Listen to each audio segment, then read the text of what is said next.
এই সপ্তাহের শেষে শনি রবি সোম 3 দিন টানা যেহেতু ছুটি পাওয়া গেছে, আমরা 4টে পরিবারের সবাই মিলে ঘুরতে বেরিয়ে গিয়েছিলাম উড়িষ্যা শিমলিপালে। মেঘলা ওয়েদার, টিপটিপ বৃষ্টি, অপূর্ব সুন্দর ছিল ওয়েদারটা। প্রথম দিন গিয়েছিলাম বারডিহা ড্যাম। ড্যামের পেছনে পাহাড়, তার উপরে ধোঁয়ার মতো হয়ে মেঘ ভেসে ভেসে যাচ্ছে, দেখার মতো ছিল প্রাকৃতিক সৌন্দর্যটা।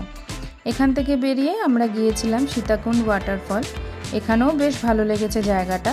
এখান থেকে বেরিয়ে পাশে দুপুরে খাওয়ার জন্য একটা জায়গায় গিয়েছিলাম। এখানে ঢোকার পর মনে হলো খাওয়া বাদ দিয়ে সারা দিনটা বসে বসে এখানে কাটিয়ে দেওয়া যায়। সময়টা যেহেতু বর্ষাকাল ছিল, আকাশে মেঘ আর চারিদিকে সবুজ। এই ওয়েদারটা না হলে কিন্তু এই প্রকৃতির সৌন্দর্যটা উপভোগ করা যেত না।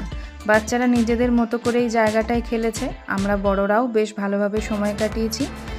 দুপুরের খাওয়া দাওয়া সেরে সন্ধে করে আমরা নিজেদের রিসর্টে ফিরে এলাম।